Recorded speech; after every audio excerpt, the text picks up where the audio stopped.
if you have a good idea, if you have a good technology, then I think you can make it happen.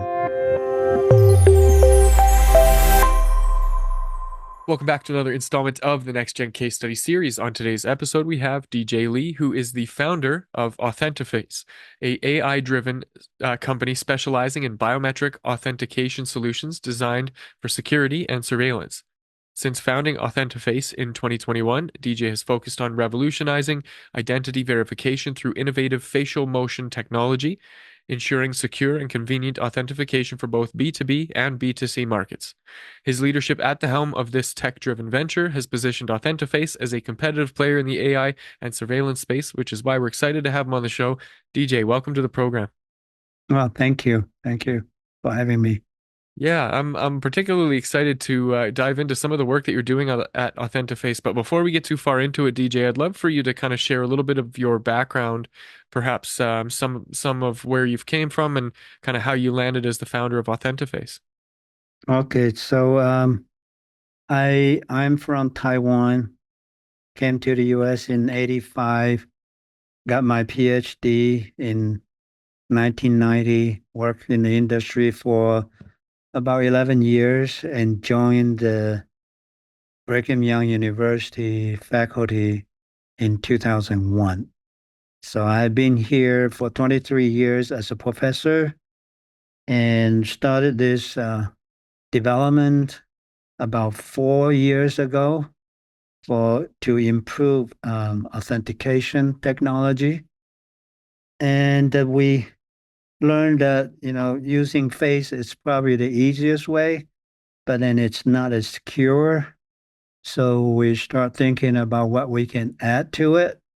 So we figure that if we could add a facial motion as the password, then it will increase the security a lot.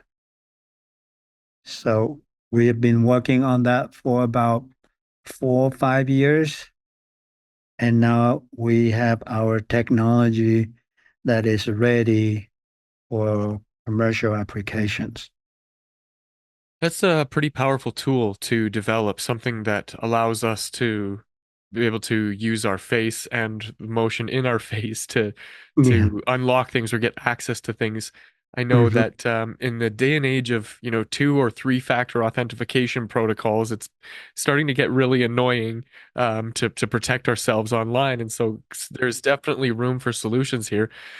I know that being a co-founder, I'm sure there's a lot of work involved, especially in those initial stages, and maybe not necessarily the team around you to support some of those efforts. So I wonder if you could share a little bit about how your role has kind of evolved, as since 2021 when you guys first started to where you are now. So, like I said, so my role started as a professor, a researcher, and work with two PhD students to develop this technology. And as we move forward and we got good results, so I started talking to the university to get the technology assigned to me because what we do at the university belongs to the university. So I got that assignment early this year. And so now I'm kind of professor slash entrepreneur trying to get the business side going.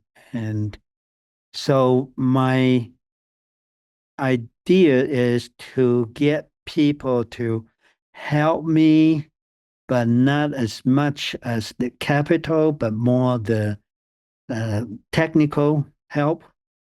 So I have formed a team and managed a team of three system engineers and two more AI engineers. Now it's our team, and then we have a person who is in charge of our marketing sales. Hmm. So it changed a lot from being a researcher to being the CEO of the company and try to look for opportunities to grow the business. And it's quite a journey. It's fun. Um, so last year we started talking to a program um, that is set up by the state of Utah government. So they set up a fund called the Utah Innovation Fund. And that fund is for uh, uh, helping startups in Utah that use the technologies developed at the universities in Utah. So they're helping like students or professors, who develop technologies and want to commercialize it. And so they have this program set up. And so I start doing that also, try to get them to invest in our company. So several different roles, different, responsibilities from technical side to marketing side to, um, getting the people to invest, investment, get some capital. So quite challenging, but interesting.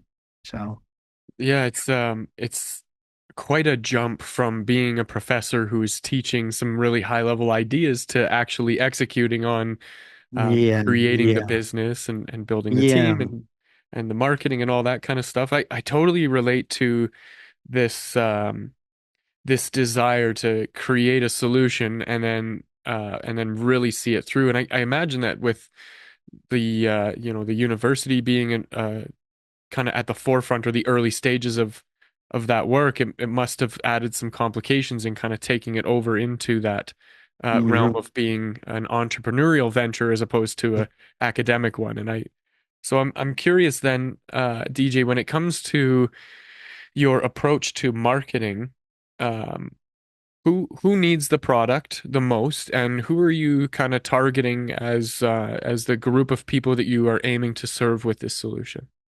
Yeah, this technology, the applications for this technology is, the range, it's very broad. So it ranges from, for example, access management, so you have access management companies that are providing security systems, those using like fingerprint, palm print, or iris scanning, or facial recognition, or key card, a keypad. So all those will be our focus is to partner with them, as a startup, to partner with them to expand our, introduce our technology in that industry. So access management. And there are others. Some, we're looking at it, licensing API for like multi-factor authentication, um, even online banking and all of that could could use this technology as well. So it's very broad. We don't have like we're not focusing on just one thing, which of course it's security authentication, but then it could be divided into very, you know, fine areas that we can target. So at this stage, really not, we're just hoping wherever our marketing can take us, then we will move toward that direction. So Yeah, there's, I guess, a need for some exploration into who would best benefit from it. But I get a sense that you have a pretty clear picture of that first batch of people that you're going to experiment with, and I think oh that that helps yeah. um, Hmm. create that clarity to move the needle a little bit when it comes to that kind of startup thing. So when it comes to kind of developing out that marketing strategy, what sorts of challenges are you facing, and what are you doing to kind of overcome that? Challenges. Well, personally for me, the challenge is just you know, being a professor for 20 some years. it's really not my thing, Fair enough. talking to strangers or try to market something, So there's definitely a difference here that coming from the technical side, you would think, hey, I got a good product, I got a good technology, people will want it, right? But then the disconnection is on the other end that you need people to sell it. Hmm. So yeah, but so far it's been good. We have, you know, fortunately we have found a person who is interested enough to help us grow the business. Um, so for the marketing side, I think it's a lot of digital marketing, social medias. There are resources we can go to, if we have the resources. So I think that that's not as big of a challenge. It's after that, then you need to have people to go and close the deal. So that's something that's still in development, but it's getting closer. Uh, we have planned. Well, I guess maybe that's how you found us.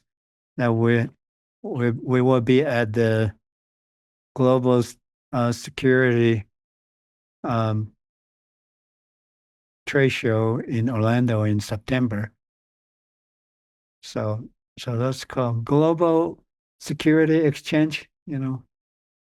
But yeah, being at the live events is a common one that I hear a lot is just being in front of the right people, being able to have the right conversations and Yeah. creating as many opportunities for that as exists. And it sounds like that's you're very present to that, although it may be a challenge. It's something that can be overcome with the right tools and technology and support from your Yeah. team and that sort of thing. Mhm. So as you kind of trek forward through that, what sorts of milestones or KPI are you kind of using to measure your success as you continue to grow?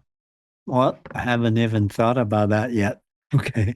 So, you know, when you're in a survival mode, we don't, I haven't, as the CEO of the company, I haven't even thought about that. I, I mean, when that issue comes up, I think it would be a good problem to Right. face, Yeah. right?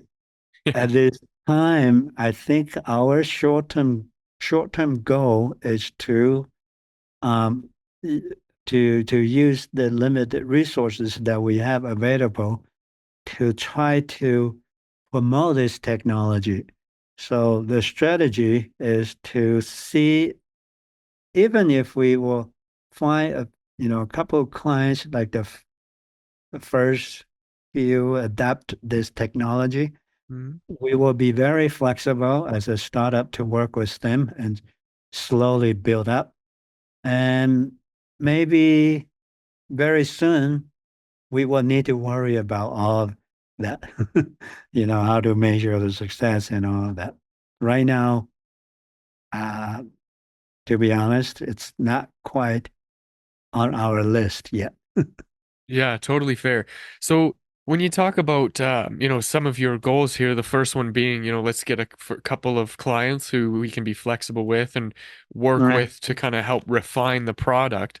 Yeah, Uh, yeah. you remind me of a method, a go-to-market strategy coined by Ryan Levesque called the ask method, which is to kind of go out there, ask people what they're looking for in a solution based on, your tools and technology that you have. And then with their feedback, you start creating these loops where you develop something and you give it to them and let them tinker with it. And then as you continue down that path, you improve on that. And so the question, I guess, arises, DJ, from that what is the bigger goal? What is kind of the bigger destination or the larger thing that you're aiming at making a difference in?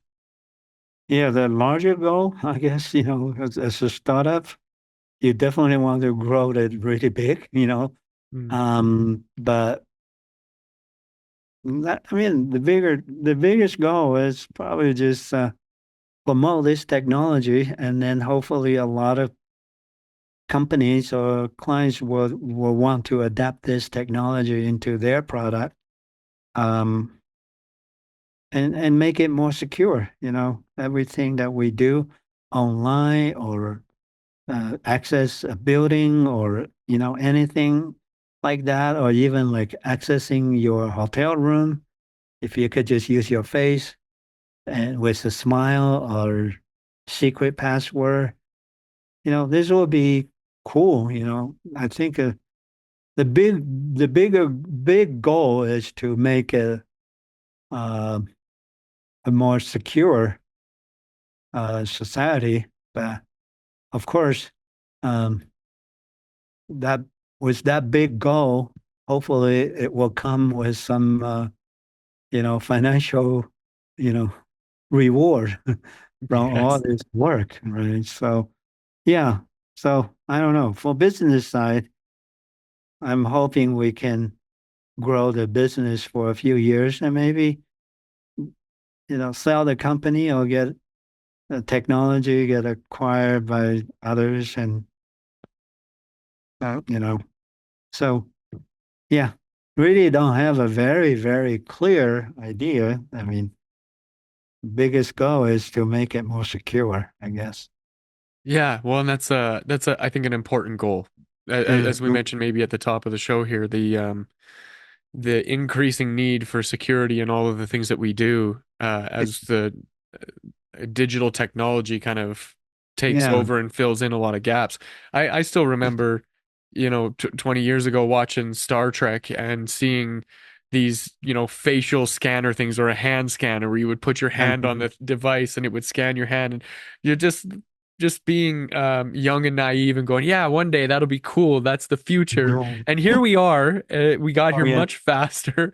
We're talking virtually to each other over thousands of miles. And That's yeah, true. Yeah. things are evolving very quickly, and there's room for the work that you're doing. So I Yeah. applaud the effort that you're putting forward to achieve that goal on the behalf of everybody that needs it. So Yeah. DJ, as we kind of come to a close here and wrap things up, I Yeah. wonder if we could maybe just explore a little bit some of these newer trends, things like AI and automations and things like that that are kind of creeping into our everyday ecosystem. Is there room for AI in the work that you're doing? Are you deploying it in any way, or are you kind of more reluctant, kind of on the sidelines watching it unfold right now? Well, I think that what I would like to say is that I think it depends on the definition of the AI. Okay. Most people now, or general population, are thinking AI is the chatbot. You're talking to a machine. Hmm. That's AI. But when my definition of AI, it's a little bit different. I think it's more like how we develop an algorithm, and this algorithm we can train to do the things we want it to do. That I like to call it the AI. So with that broader definition, AI can be applied to a lot of different fields. So like what we're doing for facial motion authentication, it's an algorithm learning by examples. So we have to collect a lot of data, videos to train it to be able to tell the difference, Right. and even to tell what you just said, from your lips, how your lips move, lip reading. So it's a tech, it, I consider that it's AI. So yeah, AI can be applied to security surveillance easily. Okay. AI can be applied to, for example, detecting suspicious actions in the video for surveillance. And my previous adventure that we use AI and vision for automating food and agricultural product inspection, so quality assurance, you want to check if you buy a TV dinner and it's a Parmesan chicken, you will not be happy if there's only chicken but no Parmesan. So things like that you can consider as AI. Okay. AI can also be applied to, checking if the potatoes look good, uh, or what kind of food you're eating. So it's very broad that you can apply to it. If we don't narrowly define AI as uh, you know, like ChatGPT, I think that's the biggest thing that draw people's biggest attention. But besides that, there are a lot of work being done applying that same AI concept to automate a lot of things that humans are doing right now. And it doesn't mean it will replace human. I think it's more like improved, improve the quality, improve the productivity, So I think it's exciting. It's not like something I mean, people are doing this, and now people just label all these things under AI. Right. So yeah, and I don't have problem with that because AI is the biggest thing, right? So everybody want to say, "Oh, what I'm doing, it's AI." Yeah, yeah. And- yeah, but my definition is if you develop something, algorithm or program that it can learn by examples so that it can perform certain tasks that human can do effortlessly, right? Right. Uh, yeah, that's the AI that can improve productivity and improve the world. Not worried too much about AI taking over the world. Use AI as a tool. Right. And there's a lot of that fear kind of going around where people are scared of what AI can do. And I think that we should be putting our attention more on what people can do with powerful tools like AI. Yes, I think that yeah, you sum it up exactly what I wanted to say. Thank you. Yeah, yeah. If we focus on putting as much good into the system as we can, I think that ultimately, in the end, the tool itself will prevail as a result of that in a positive way. And so Yeah, yeah, positive way. that's Exactly. probably why you're so valuable, DJ. It's important to have guys like you around to help steer the ship. Thanks. Yeah, this has been great, DJ. You've been very generous with your time and your wisdom, and I'm grateful for that.